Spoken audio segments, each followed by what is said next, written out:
Edivaldo para falar de Jesus, para falar os ensinamentos, temos que ficar de pé. E ele já está aqui de pé. Então nós só temos que agradecer. E agora Jorge esqueceu de ligar o ar. Nós só temos que agradecer ao Pai pela oportunidade que estamos tendo dessa tarefa nossa do amar e do servir. Então agradecemos e pedimos a compreensão de todos, e o nosso irmão palestrante de hoje que vai falar aqui sobre a palestra dele com o tema Conceitos Introdutórios da Mediunidade. Então nós só temos que agradecer. Então, enquanto isso, nós vamos pedir ao nosso irmão Rafael, que Ave Maria, por favor, vamos pensar em Jesus, para que a gente possa iniciar aqui a nossa tarefa do amar e do servir.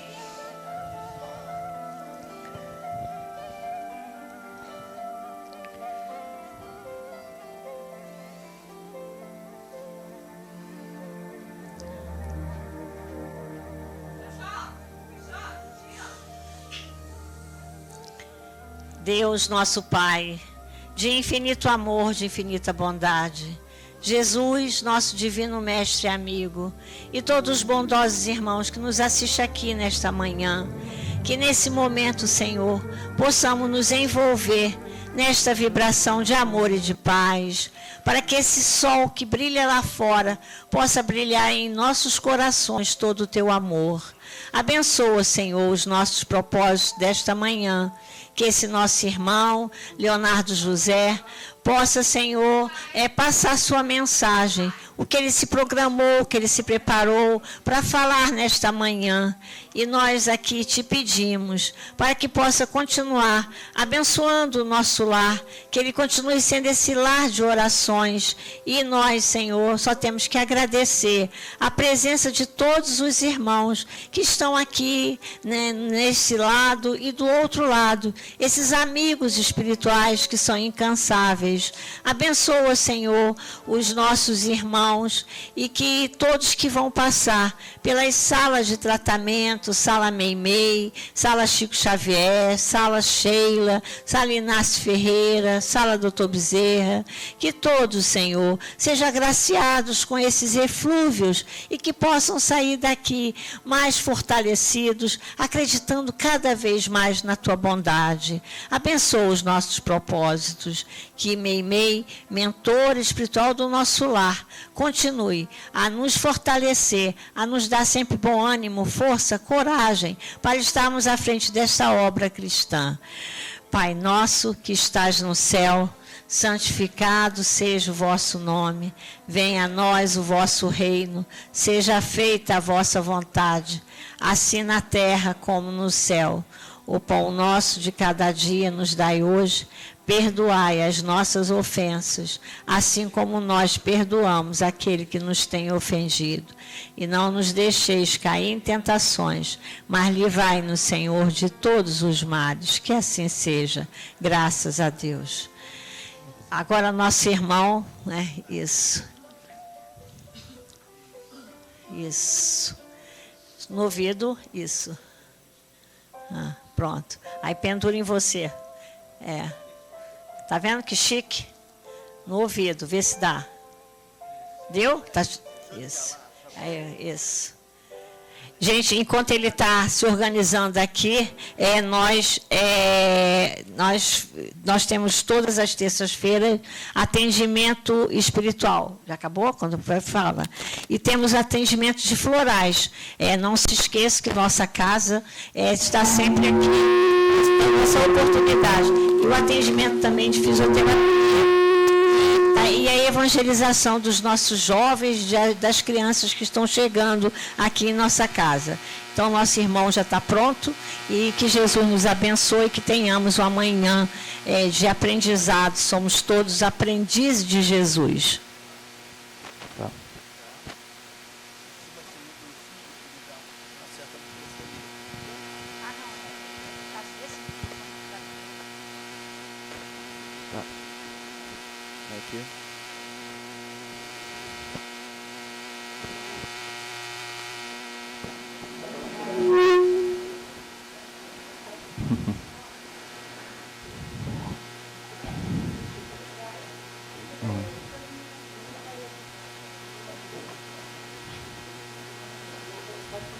Pode começar.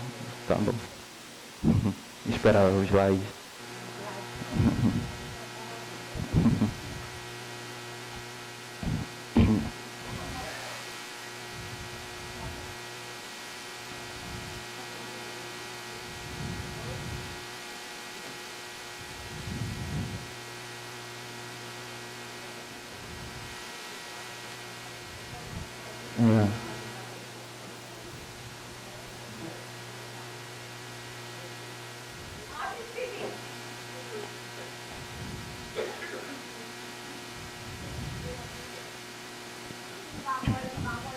Bom dia a todos. Vocês me escutam bem? Então. Bom, a minha ideia hoje, com o tema Conceitos Introdutórios da Mediunidade, é passar uma ideia inicial para todos nós termos esses conhecimentos que são os mais básicos acerca da mediunidade.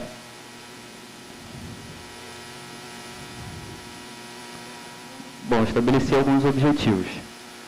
Primeiro, compreender os conceitos iniciais, identificar alguns exemplos de mediunidade, notar as próprias imperfeições e entender como avaliar as boas mensagens. Pode passar. Bom, primeiro conceito. A mediunidade é a faculdade que permite um intercâmbio entre o mundo físico e espiritual. Ela acontece por meio de uma ligação mental entre o espírito comunicante e o médium receptor. O espírito comunicante envolve o médium com seus fluidos e estabelece uma ligação entre os perispíritos. E essa conexão proporciona a irradiação dos pensamentos do espírito, e esses pensamentos interferem nos órgãos do médium. Existem algumas características que interferem nesse processo.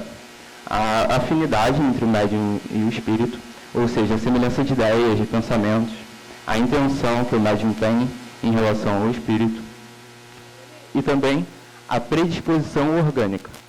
Ou seja, cada um de nós tem uma predisposição a ter uma certa ostensividade em relação à mediunidade, ou seja, um destaque, ao quanto aquilo se destaca.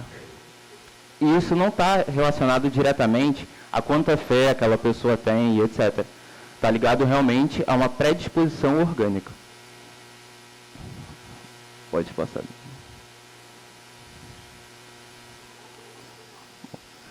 Toda pessoa que sente, em qualquer grau, a influência dos espíritos é, por isso mesmo, médium. O Livro dos Espíritos. A mediunidade não se revela da mesma maneira a todos. Existem diversas formas de manifestação da mediunidade. Ela pode ser por audiência, por vidência, pode ser por materialização. Então, existem diversas características. E ela exige um aprimoramento do médium. Ou seja, o médium tem que se aprimorar moralmente, tem que estudar e tem que entender o objetivo da mediunidade para poder exercer ela de forma correta. Pode passar. E aqui alguns exemplos de mediunidade. Em relação a efeitos físicos, a materialização é bem complexa e exige uma preparação, tanto do médium quanto do ambiente, porque o médium se torna um canal vivo de forças espirituais e ectoplasmáticas, para poder acontecer com efetividade a materialização. Além disso, o ambiente precisa estar num grau alto nível de vibração. A tipologia, que nada mais é do que os ruídos e pancadas, nós podemos pensar na época de Kardec, com o surgimento do espiritismo e o início das comunicações, onde as mesas batiam, os quadros caíam, aconteciam ruídos. Isso nada mais é do que a tipologia. Em relação aos efeitos intelectuais, primeiro, a psicofonia. Na psicofonia, o espírito utiliza o médium, um médium falante, e utiliza a voz dele como um meio de ocorrer a comunicação. Na psicografia, nós podemos pensar em dois tipos. Primeiro, a gente pode pensar na época de Kardec, no início das comunicações, onde eram utilizadas as cestas com lápis. E o médium colocava as mãos sobre a cesta e a cesta escrevia no papel a mensagem. Isso nada mais é do que uma psicografia indireta. Mas com a evolução da mediunidade, a compreensão de que a psicografia direta, a partir da mão, era muito mais efetiva, muito mais rápida, era um processo mais simples. Na audiência, o médium escuta os espíritos, mas ela pode acontecer de duas formas diferentes. Ele pode escutar a voz como algo interno na mente dele, ou ele pode escutar isso de forma externa, como se fosse outra pessoa falando com ele. E a evidência é um conceito interessante, porque, na verdade, o médium ele não enxerga com os órgãos, ele não enxerga com o olho, ele enxerga com a alma. Então, na verdade, até de olhos fechados, ele consegue ter a evidência. Até mesmo se o médium fosse cego, ele conseguiria ver através da evidência. Aqui eu separei 3 frases para comentar. Para que uma comunicação seja boa, é necessário que provenha de um espírito bom. Isso vem daquele princípio.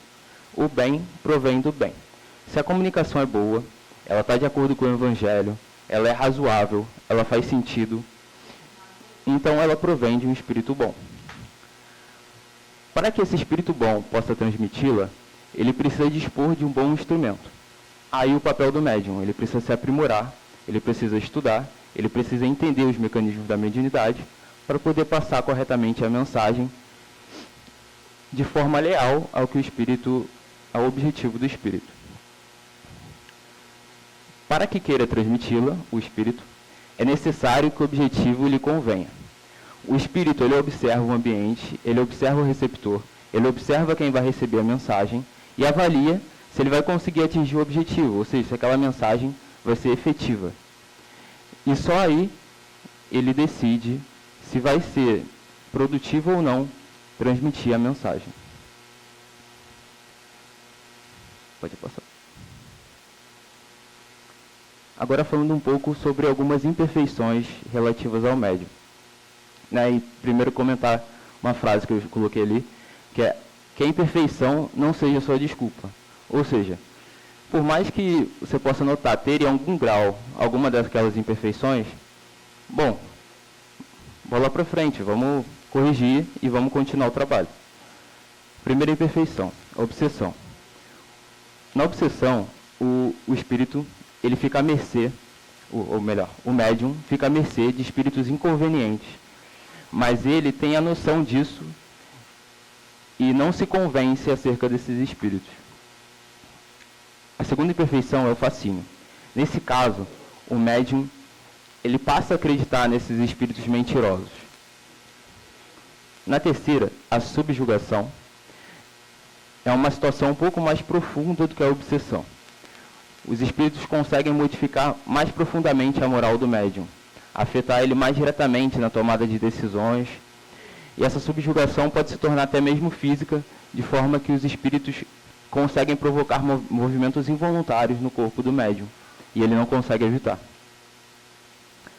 A leviandade, ou seja, um médium que é leviano, que utiliza a mediunidade dele para coisas fúteis, sem propósito sério. A indiferença é aquele médium que não entende que precisa estudar. Ele utiliza a mediunidade dele, não se aprimora, não busca se aprimorar moralmente, não estuda e etc. A presunção é aquele médium que acredita que ele é o dono da verdade, que as mensagens que ele recebe são as mais corretas e que se houver outra contradição, a pessoa, quem contradisse, está errado, porque ele não pode estar errado. As mensagens dele são sempre as mais corretas. E o médium orgulhoso, que não aceita nenhuma correção, não busca melhorar, ele se acha perfeito. E agora as características dos bons médiuns. Os bons médiuns são sérios, eles entendem que essa característica deve ser levada, como o nome diz, a sério, que é um trabalho e que não deve ser direcionada para a futilidade. A modéstia, que é a segunda característica. Esses médiuns são humildes, eles entendem que precisam melhorar, eles aceitam bons conselhos, eles buscam bons conselhos. Os médiuns devotados são aqueles que entendem que têm uma missão e que mesmo que eles precisem sacrificar alguma vontade sua, faz parte da missão dele e ele não vai deixar de cumprir as suas tarefas. E os médiuns seguros são aqueles que já têm facilidade com o exercício da mediunidade e são menos suscetíveis a serem enganados por espíritos frívolos.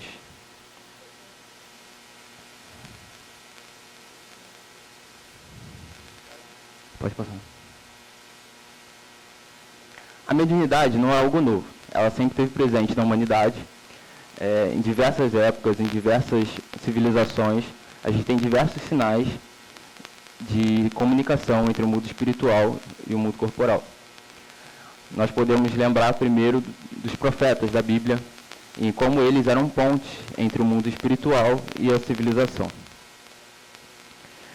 Bom, como nós já comentamos, certamente a mediunidade é um fenômeno natural, né? Até porque depende de predisposições orgânicas. Então não tem nada de sobrenatural na mediunidade. E o Espiritismo fez nós termos uma compreensão melhor, mais sistemática, acerca desse fenômeno. Pode passar. Então, como a gente identifica uma boa mensagem? Bom, primeiro em relação ao conteúdo, a gente tem que verificar a razoabilidade daquele conteúdo. O que essa mensagem está me passando aqui? Será que ela está me dizendo que a Terra é plana? Será que ela está me dizendo alguma coisa muito absurda? Então ela não é razoável. O Evangelho. Quando eu comparo essa mensagem aqui que eu recebi em relação aos princípios morais do Evangelho que Jesus passou, será que ela está correta ou será que ela está deturpando alguma coisa? Será que ela está contradizendo o Evangelho? E o médium especial tem que ter atenção a dois sinais. Primeiro, elogios pessoais. Os espíritos superiores não têm a característica de elogiar o médium. Muito pelo contrário, ele estimula o trabalho, estimula o aprimoramento. Ele não vai ficar elogiando o médium, dizendo que ele é incrível, que ele é bonito, e etc. E segundo, a fantasias e sistemas fantásticos. Será que essa comunicação está me propondo uma solução fantástica, algo absurdo, super inovador, nunca obtido antes?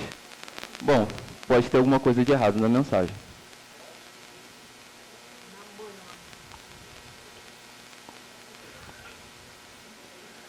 A perda ou suspensão da mediunidade. Geralmente, esse fenômeno está ligado a como o médium exerce a mediunidade dele. E aos objetivos que ele tem com a mediunidade. Será que ele está utilizando para frivolidade? Será que ele está buscando objetivos pessoais? Será que ele está sendo ambicioso na utilização da mediunidade? Quando esse tipo de coisa acontece, o espírito superior que tem comunicação mais regular com o médium decide parar a comunicação e impedir que outros espíritos se comuniquem com aquele médium. Dessa forma, o médium fica isolado. Mas nem sempre a perda ou suspensão ela tem relação a uma punição. Ela pode ser simplesmente o espírito notando que aquele médium precisa de um descanso. Ele precisa, de fato, o corpo dele precisa descansar. Então, ele decide dar uma pausa nas comunicações. Muito obrigado.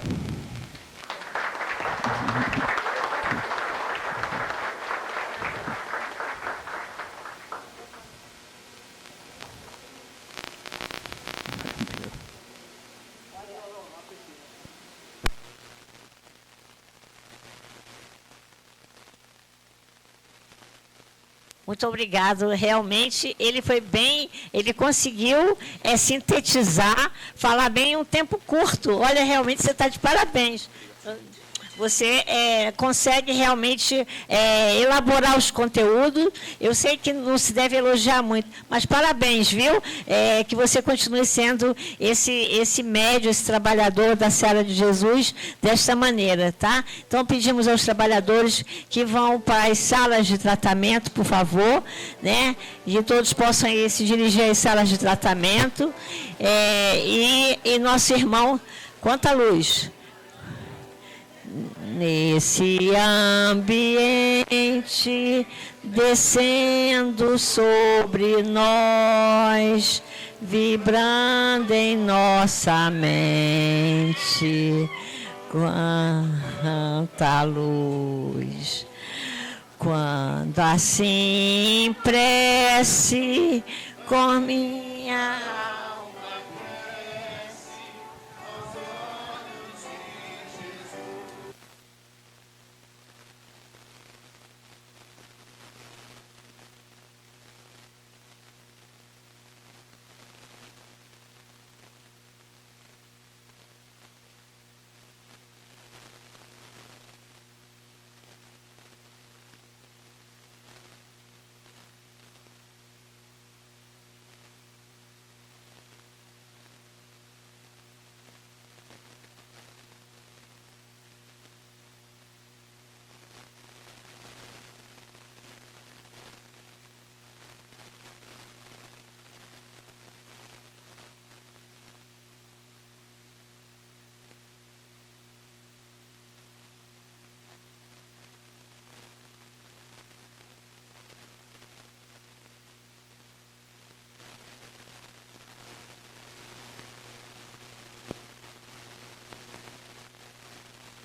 Bom dia aos nossos irmãos. Vamos chamar aqui as nossas irmãs aqui, que ficam aqui na mesa, né?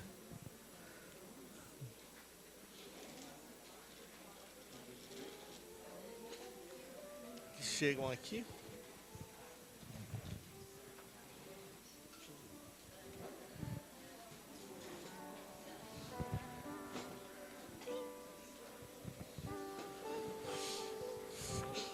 Sejam bem-vindos à nossa casa, ao nosso lar. Estamos iniciando aqui, reiniciando, né, os trabalhos aqui, né?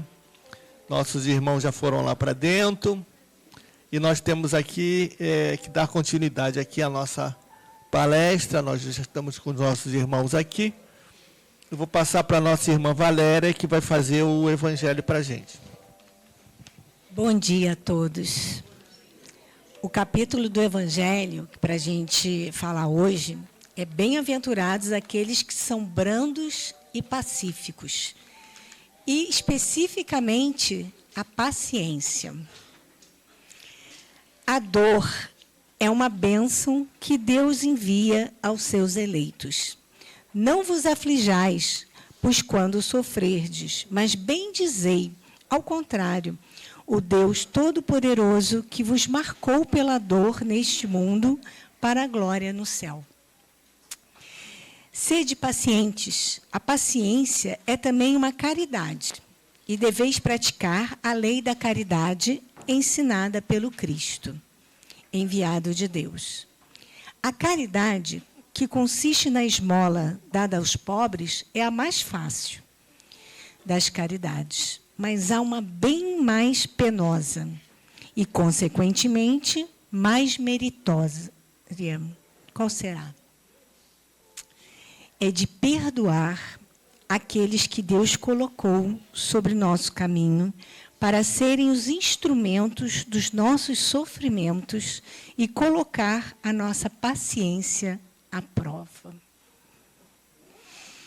A vida é difícil, eu sei. Ela se compõe de mil nadas, que são picadas de alfinetes que acabam por ferir. Mas é preciso considerar os deveres que nos são impostos, as consolações e as compensações que temos do outro lado. E então veremos que as bênçãos são mais numerosas do que as dores. O fardo parece menos pesado quando se olha do alto do que quando se curva a fronte para o chão. Coragem, amigos. O Cristo é o vosso modelo. Ele sofreu mais do que qualquer de vós e não tinha nada a se censurar, ao passo que vós tendes vosso passado a expiar e vos fortalecer para o futuro. Sede, pois, pacientes, sede cristãos. Essa palavra encerra tudo. Um espírito amigo, Le Havre, 1862.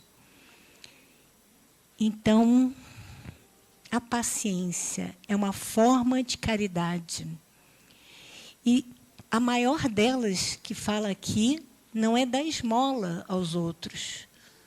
É o perdão, é agradecer a Deus por todo aquele entrave que a gente tem na vida, toda dificuldade, agradecer por aqueles que nos machucam, aqueles que estão ao nosso redor, os nossos parentes, nossos, entre aspas, inimigos, né, que a gente acha que são inimigos, mas eles nos ajudam a evoluir. É fácil? Não. Ter paciência é muito complicado, é difícil, mas nós temos um modelo, Jesus Cristo. O que é ser cristão? É seguir os exemplos de Jesus Cristo.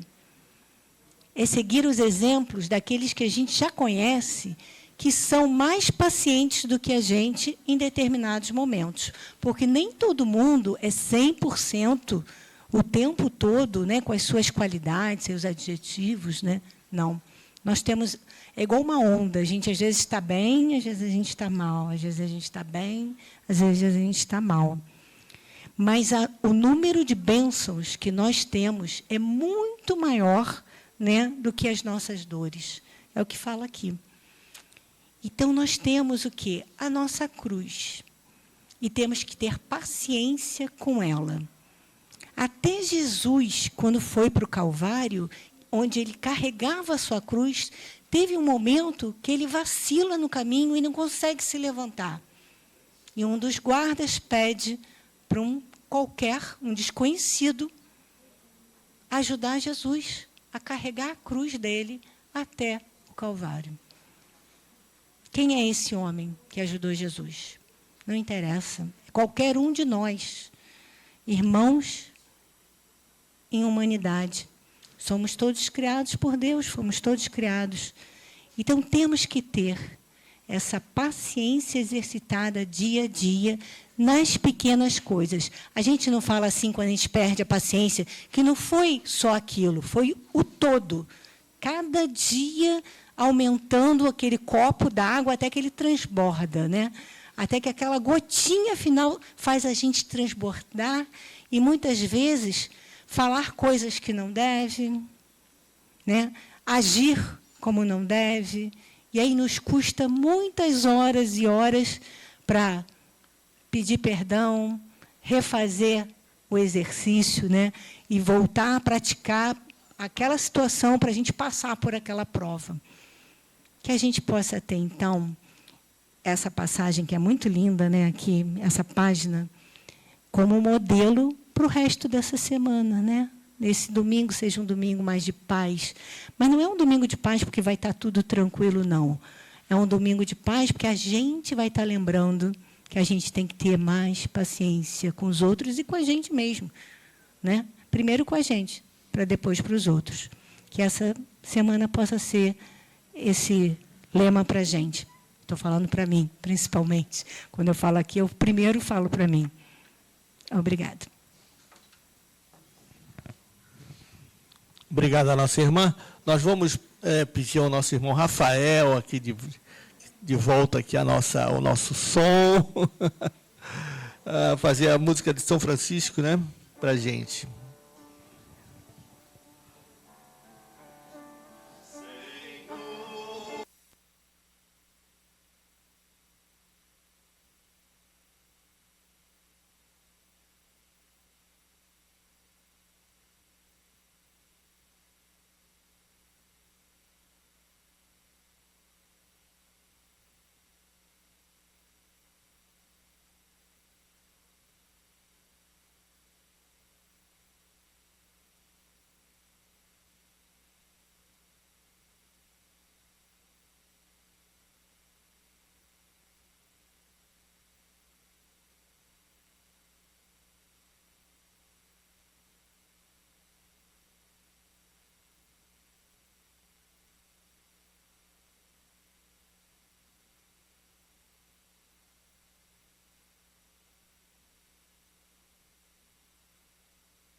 Muito obrigado ao nosso irmão Rafael pela música, né? Então a gente já tem um envolvimento da música, né? Muito interessante, muito bom para a gente. Vamos passar para a nossa irmã Rosilda. Ela vai nos fazer aqui o livro Vinha de Luz, né? Lição meia dúzia, 6. 106, 106, né? 106, tá ok. Vou passar para ela aqui. Bom, meus irmãos, bom dia. Isso, tá fraco ainda. Bom dia! Isso. Olha, uma felicidade muito grande a gente poder estar aqui agora neste momento, né? Sentar nessas cadeiras limpinhas. Já viram que essas cadeiras aí são muito limpinhas? Isso daí é alguém cooperando, né? Um grupo cooperando. Nós podemos vir com a roupa de gala, que vai sair daqui com a roupa de gala limpinha, devido à cooperação dessa equipe, não é? Que está de parabéns. E que Jesus continue nos abençoando os nossos propósitos e que a espiritualidade amiga nos inspire, nos dê força e coragem para levarmos as tarefas até o final. O título da a lição é do caminho do Vinha de Luz, desse livro aqui, ó. Tem na livraria, é bom a gente comprar, né? Ir sempre lá na livraria para ficar com um livro assim de referência para relaxar após um dia de trabalho. É muito gostoso ler um livro da codificação, um livro da literatura espírita. E o título dessa lição de número 106 desse livro é Como Cooperas? E o dito bíblico é de Paulo. E diz assim: nós, porém, não recebemos o Espírito do mundo, mas o Espírito que provém de Deus. É de Paulo, 1 Coríntios, capítulo 2, versículo 12. E diz assim, olha, lendo a afirmativa de Paulo, reconhecemos que em todos os tempos, olhem bem, todos os tempos, o discípulo sincero do Evangelho é defrontado pelo grande conflito entre as sugestões da região inferior e as inspirações das esferas superiores da vida. Agora vai falar sobre o espírito do mundo, porque a lição tem dois espíritos, o espírito do mundo e o espírito que provém de Deus. O espírito do mundo é o acervo de todas as nossas ações delituosas, em séculos de experiências incessantes. E o espírito que provém de Deus é o constante apelo das forças do bem, que nos renova a oportunidade de progredir cada dia, a fim de descobrirmos a glória eterna a que a infinita bondade nos destinou. Deus é o Pai da criação. Tudo fundamentalmente, então, pertence a Ele. Todo o campo de trabalho é do Senhor. Todo serviço que se fizer será entregue ao Senhor. Mas nem todas as ações que se processam na atividade comum provêm do Senhor. Coexistem nas oficinas terrestres, quaisquer que sejam a criação divina e a colaboração humana. E cooperadores surgem que se valem da mordomia para exercer a dominação cruel, que se aproveitam da inteligência para intensificar a ignorância alheia, que estimula a ignorância alheia, que estimula a enxada prestimosa, não para cultivar o campo, mas para utilizá-la no crime. O cientista no conforto do laboratório, o marinheiro rude sob a tempestade, estão trabalhando para o Senhor.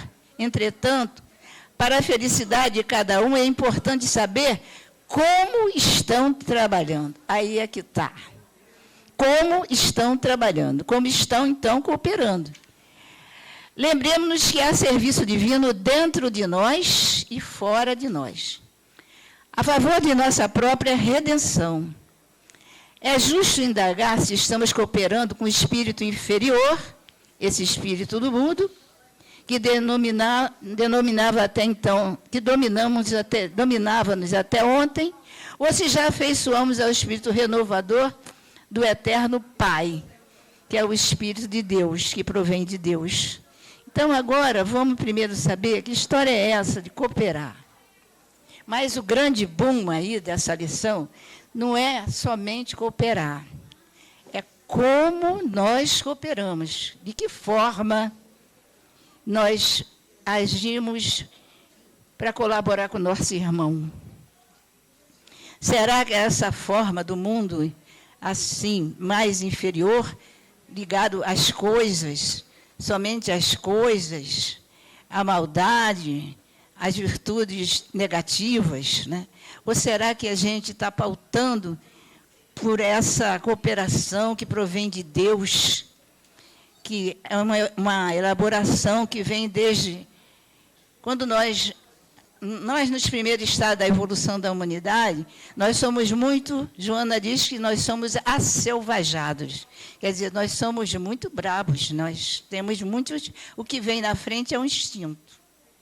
Não é? O animal, ele não raciocina, se bem que tem animais aí, que às vezes a gente pensa mais do que adultos, né? Eles entendem tudo que o dono ensina. Então, nós vimos do instinto aselvajado, mais animalizado as nossas tendências. Depois nós chegamos ao estágio da sensação, aonde o corpo fala. Sensações se exprimem no corpo.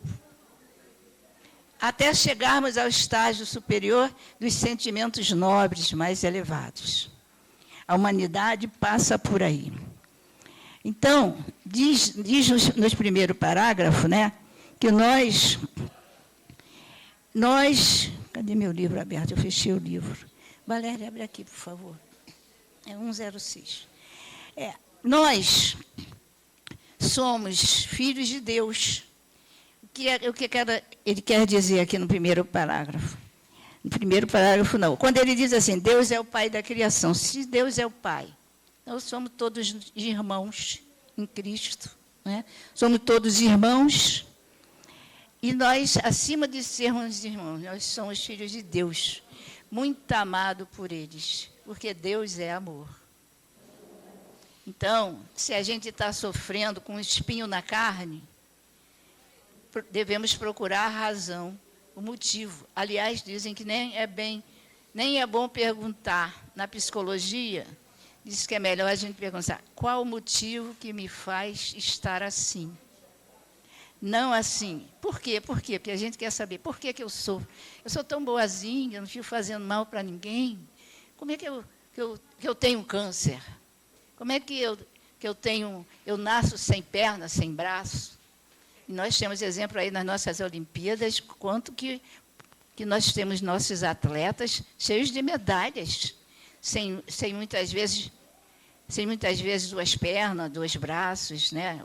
Metade de um braço, metade de uma perna, cheio de deficiências físicas.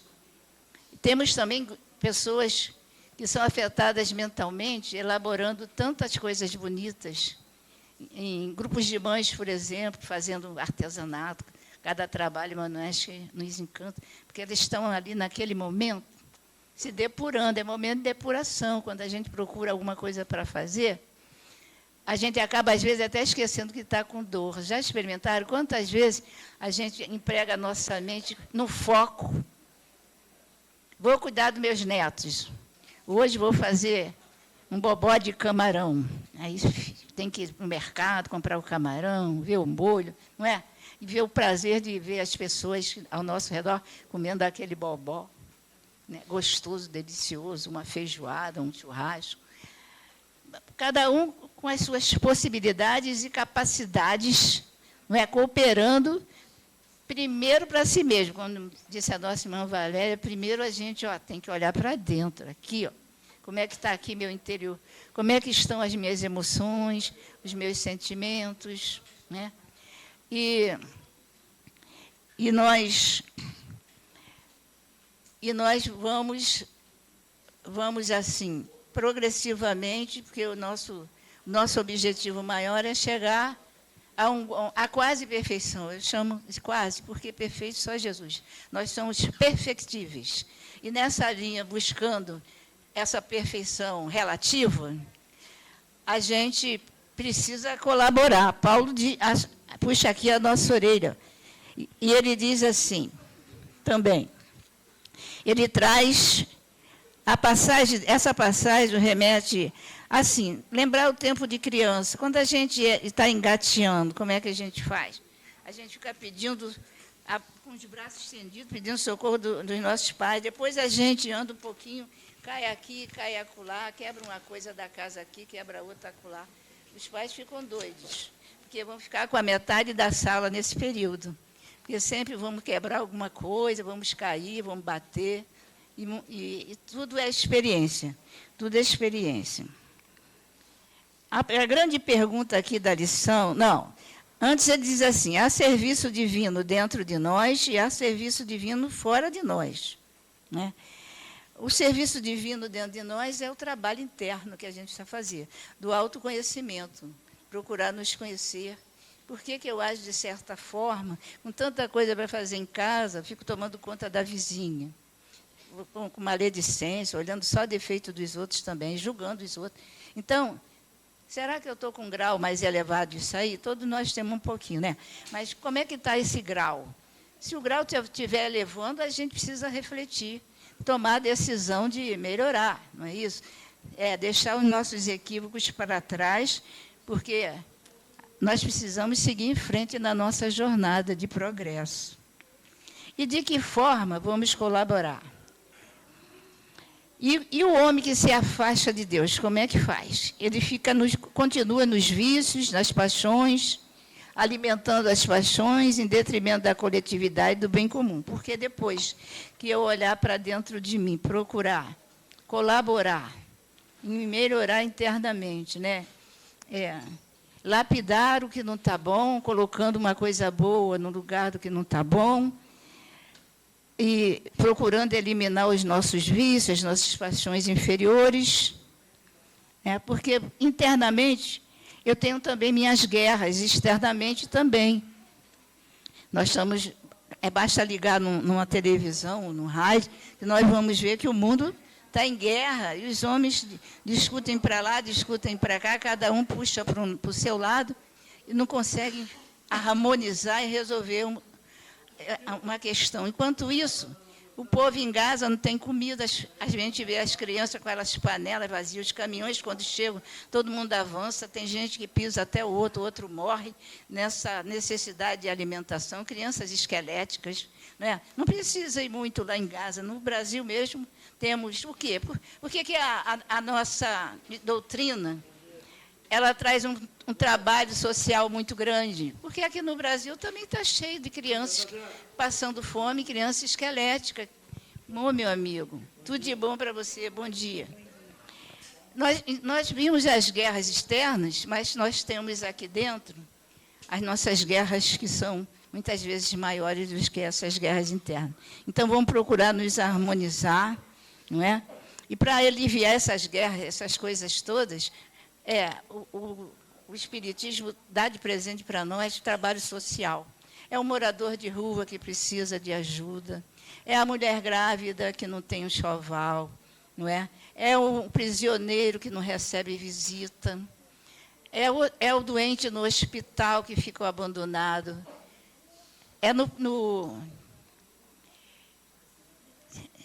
nos abrigos de idosos. Tem gente que... Eu conheci uma família que botou a senhora no asilo para poder administrar a riqueza que ela tinha. Então, ela no asilo não tinha alcance de nada financeiro que correspondia para ela, mas o pessoal enfurnou ela lá, não quis saber.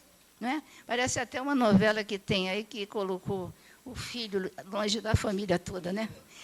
Então, a gente abandona o idoso para ficar livre, não ficar tendo trabalho em casa e tudo, mas a doutrina estimula que se visite essas pessoas, que façam doações de fraldas, né, quando é idosas, fraldas, que leve um bolinho para cantar parabéns para ele, um café. Eu conheço pessoas que fazem isso todo mês, constantemente vai a essas áreas.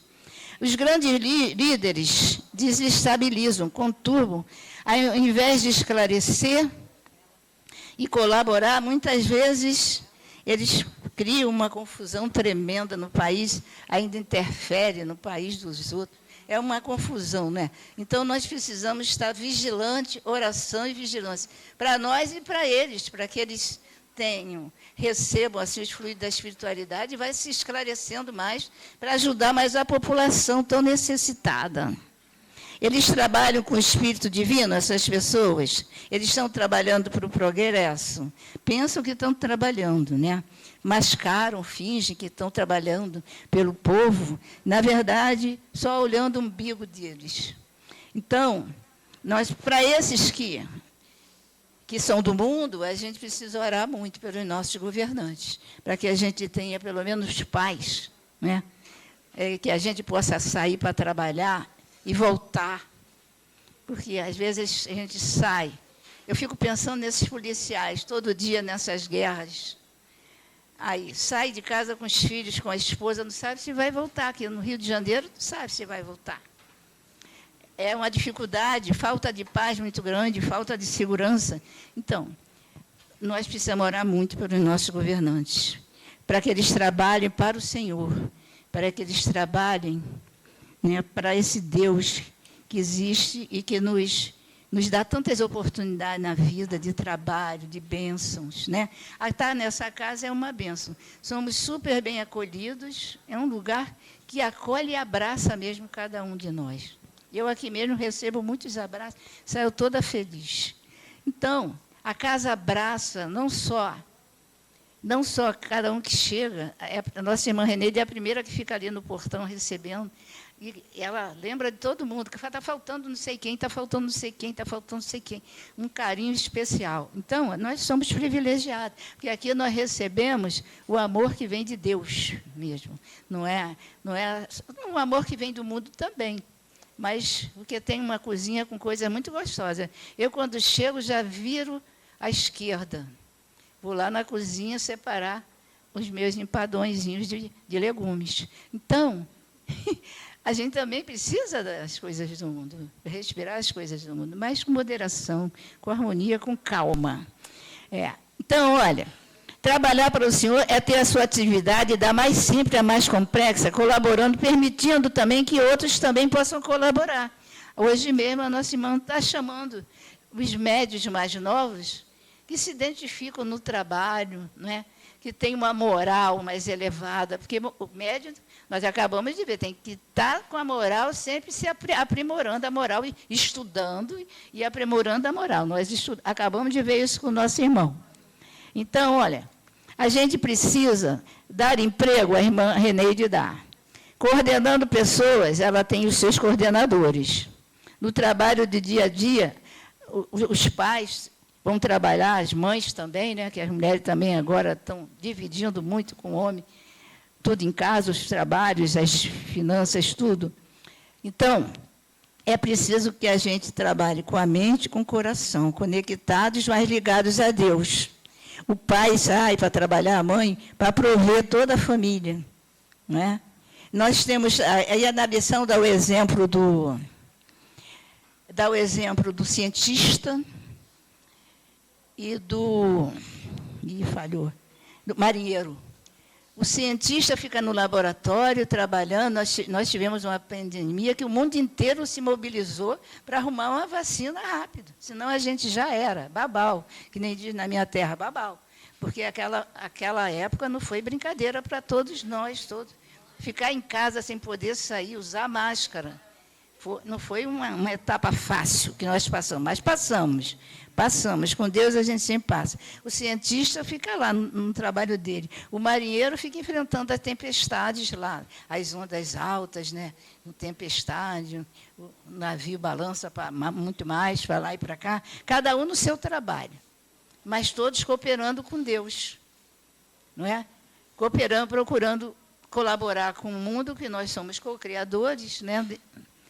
A lição, o Evangelho diz que nós somos co-criadores de Deus. Ele precisa de nós, ele precisa do instrumento corpo para poder se manifestar. Na mediunidade, nós vimos, precisa do instrumento. E o instrumento corpo tem que ser cuidado também, ser tratado, para que a gente consiga o bem-estar, né?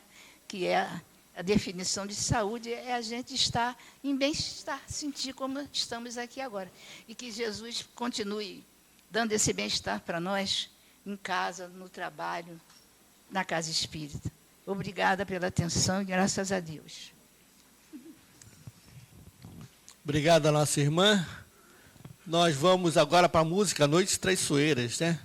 É a música que a gente toca em sequência agora. Vamos lá.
Muito obrigado ao nosso irmão Rafael. Nós vamos passar a nossa irmã Sheila aqui para fazer o caminho, verdade e vida. Bom dia a todos. Nós vamos fazer a lição 35, semeadura. Na verdade, todas as lições acabam se entrelaçando, e a gente vai ler e vai ver que a lição é semeadura, e como a gente coopera, é a forma que a gente está semeando. E paciência também faz parte de todo esse processo, né? O processo de evoluir. É razoável que todos os homens procurem compreender a substância dos atos que praticam nas atividades diárias. Ainda que estejam obedecendo a certos regulamentos do mundo que os compelem a determinadas atitudes, é imprescindível examinar a qualidade de sua contribuição pessoal no mecanismo das circunstâncias, porquanto é da lei de Deus que toda semeadura se desenvolva. O bem semeia a vida, o mal semeia a morte. O primeiro é um movimento evolutivo na escala ascensional para a divindade. O segundo é a estagnação. Muitos espíritos de corpo em corpo permanecem na Terra com as mesmas recapitulações durante milênios. A semeadura prejudicial condicionou-os à chamada morte no pecado. Atravessam os dias, resgatando débitos escabrosos e caindo de novo pela renovação da sementeira indesejável. A existência deles constitui largo círculo vicioso, porque o mal os enraiza ao solo ardente e árido das paixões ingratas. Somente o bem pode conferir o galardão de liberdade suprema, representando a chave única suscetível de abrir as portas sagradas do infinito à alma ansiosa. Haja, pois, suficiente cuidado em nós, cada dia, porquanto o bem ou o mal, tendo sido semeados, crescerão junto de nós, de conformidade com as leis que regem a vida. Então, essa lição, ela é muito importante. Todas as lições são importantes, e todas elas acabam se entrelaçando nos ensinamentos que nós precisamos para crescer. Então, aqui, em termos de semeadura, é uma coisa séria, porque falando aquilo que a gente planta, a gente colhe.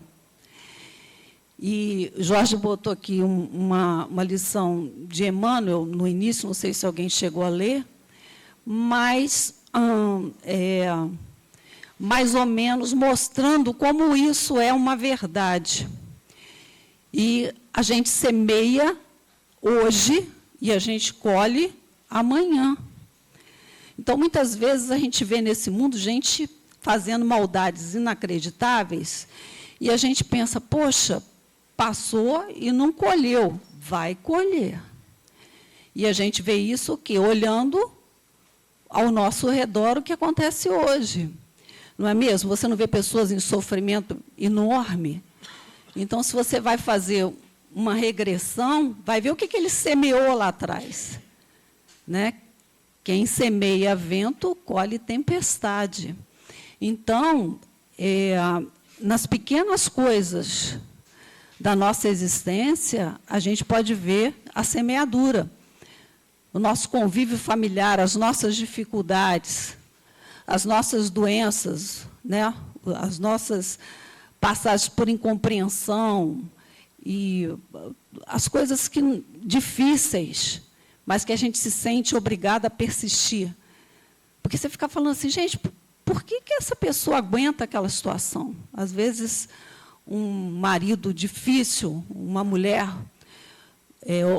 que não traz, não agrega, né? Ainda mais hoje em dia com as facilidades. Antigamente, você casava era a vida inteira, agora não.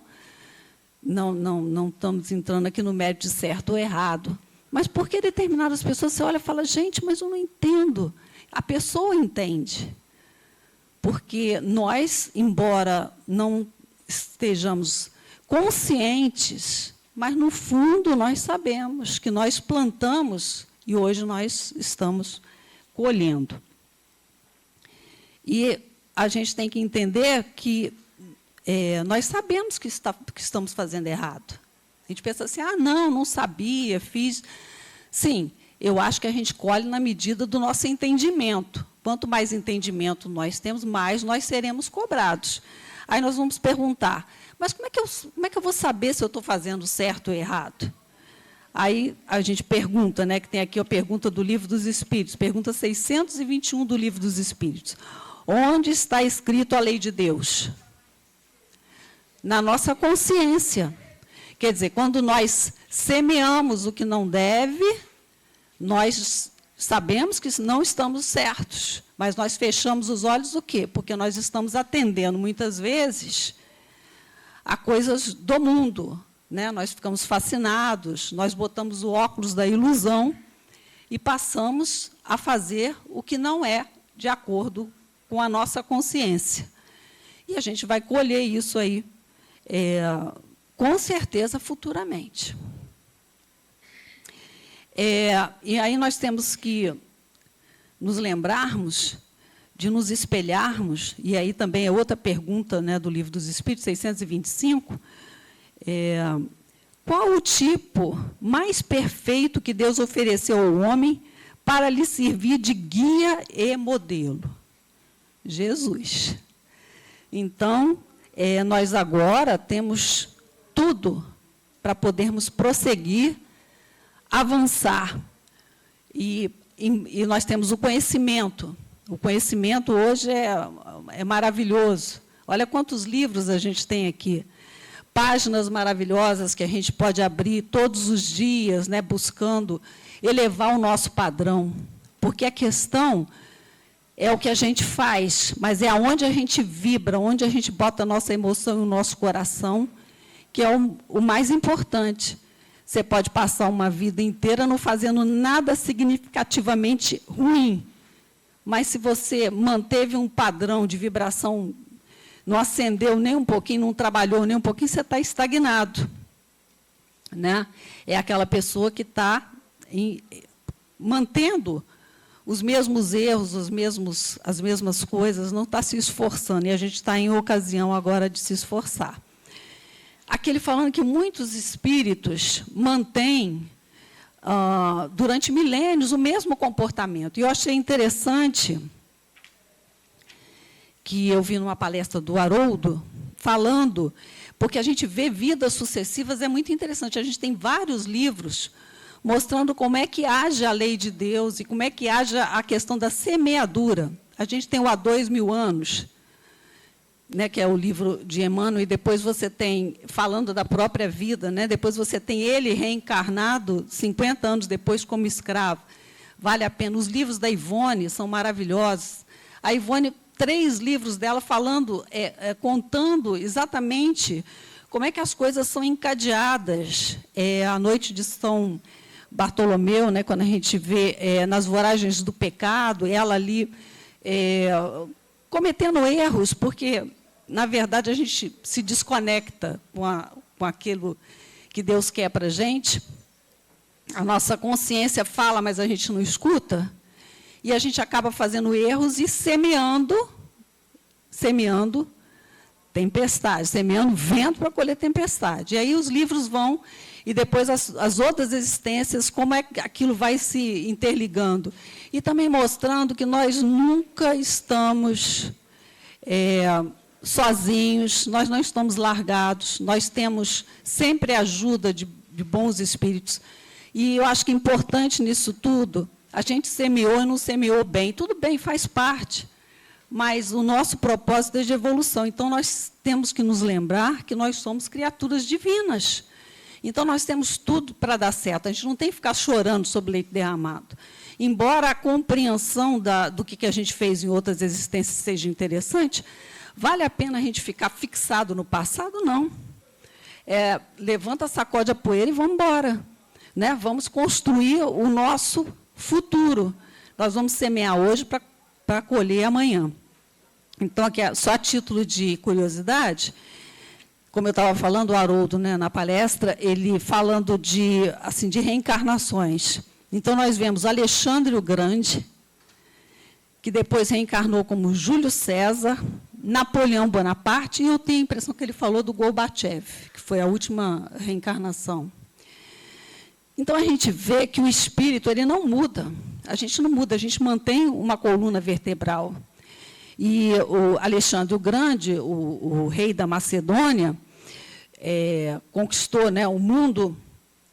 Ele tinha uma capacidade de agregar, uma capacidade de logística fenomenal. Quer dizer, conquistou o mundo, era um jovem, mas acabou perecendo por causa do vício e por causa de ferimentos e toda aquela vida, né, de violência. Aí ele volta como Júlio César, quer dizer, Alexandre o Grande, 356 a.C., ele volta como Júlio César, 100 a.C., e a gente ele mantém a mesma coluna vertebral. Júlio César vem de uma família que não tinha muito renome, e ele acaba chegando a ser o imperador. E você vê que continua guerra, né, pega as armas, quer conquistar, precisa, né, de estar à frente no mundo, né, precisa estar sendo olhado como uma figura, né, de respeito e tal, perante o mundo. E aí, finalmente, ele vem como Napoleão Bonaparte. Só que aí, quer dizer, nesses 1000 e tantos anos, a gente não sabe o que aconteceu. Nós estamos falando das encarnações que a gente pode ver. Napoleão Bonaparte, já quando reencarna, isso aí a gente ficou sabendo, ele vem com um propósito de já abrir caminho para a codificação, para Allan Kardec. Caiu de novo. Ele vai muito bem até a hora, porque ele já era para começar a colocar sementes aí, para poder fazer um caminho, abrir o caminho, né, para Allan Kardec. Ele foi bem até um determinado ponto. Depois, aí vieram as loucuras de conquista, né, vai para a Alemanha, vai para a Rússia, quero conquistar, e se coroou imperador. Caiu. Né, mas é fato, ele parou, não. A gente para, não, ele tem ali um potencial imenso, mas a gente cai e levanta. Ele veio com um propósito, não foi lá muito bem, mas paciência. E, finalmente, vem como o Gorbachev, que foi quem conseguiu, aí ele já não está conquistando mais nada. Vem e consegue dar um fim na Guerra Fria, queda do Muro de Berlim. Eu acho que aí ele já começou agora a trilhar caminhos de verdade. Mas a coluna vertebral é a mesma, a capacidade é a mesma, né? E em termos de, só para finalizar, que eu sempre falo, que eu acho fantástico, é Paulo de Tarso. Ele tinha potencial, né? Isso aí a gente vê. Ele estava certo? Ele não estava certo no início, na perseguição. Mas o que ele fez foi se levantar, na hora que ele viu que não estava certo, se levanta e daí ele caminha ele é assim o principal aí a expandir, né, as lições do Cristo. Então é isso que a gente tem que fazer. Cair, a gente vai cair. Tem que ver quão rápido a gente vai levantar e o quão disposto a gente vai estar a fazer as modificações, semeando hoje, né, para a gente colher amanhã. É isso aí. Obrigada a todos. Obrigada, nossa irmã. Nós vamos aproveitar e passar logo para o nosso irmão Eduardo, que ele fez a psicografia. Por gentileza, Eduardo. Bom dia a todos. Sabemos que o mundo é pautado de criações. A cada dia, a ciência inova com o aparecimento de novas tecnologias, abrangendo todos os segmentos do conhecimento, que leva o homem na Terra a ter condições de sobrevida e, sobretudo, uma vida mais saudável e confortável. São inumeráveis e, por não dizer, louváveis os avanços no campo científico. Mas é prudente nos atermos aos conceitos morais trazidos pelo Cristo há cerca de 2000 anos e observar que seus ensinamentos são atemporais e atendem a quaisquer situações da jornada humana. Seus valores são incontestáveis e abrangentes, não sendo monopólio de qualquer corrente religiosa. mas, acima de tudo, um bulário do bem viver. Graças a Deus.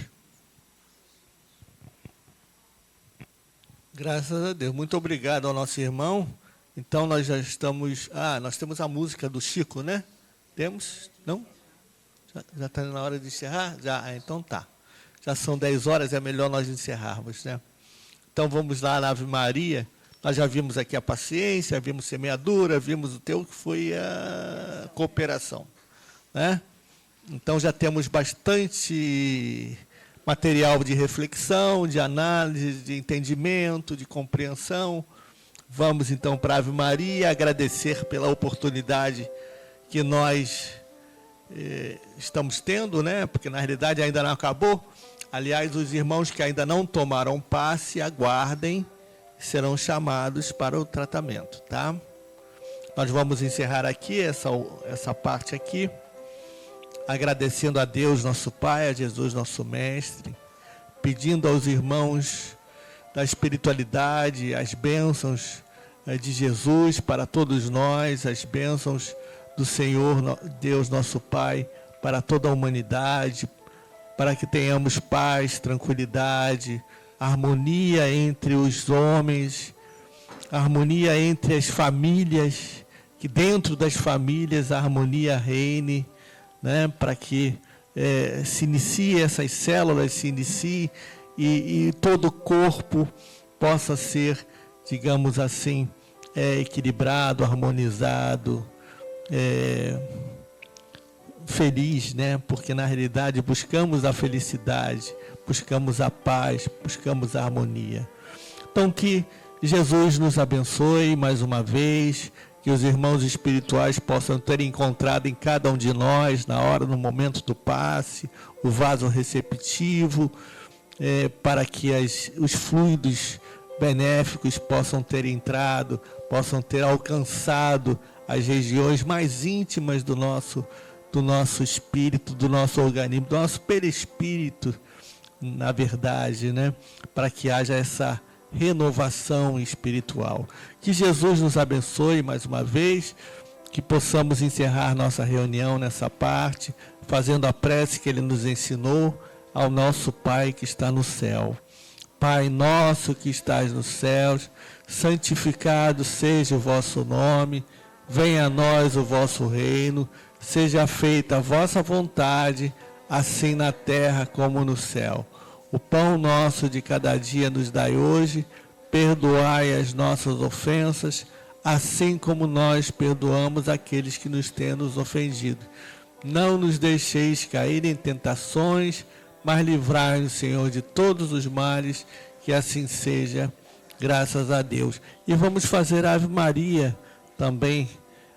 Ave Maria, cheia de graça, o Senhor é convosco, bendita sois vós entre as mulheres, bendito é o fruto do vosso ventre, Jesus. Santa Maria, Mãe de Jesus, rogai por nós, pecadores, agora e na hora do nosso desenlace, que assim seja, graças a Deus. Muito obrigado pela presença dos nossos irmãos. Aqueles, repetindo, né, aqueles que ainda vão para o tratamento, aguardem que serão chamados. E até a próxima oportunidade, né? Encerramos o mês de setembro, já vamos entrar no mês de outubro, né? Então, até quarta, dia 1º, né? Nossa primeira reunião será quarta-feira, 1º de outubro, já caminhando para o final do ano, né? Estamos aí numa velocidade grande aí no tempo, né? Um abraço a todos, até quarta-feira, que Deus os acompanhe. Ou dia 12, né? Aqueles que não puderem estar aqui na quarta-feira.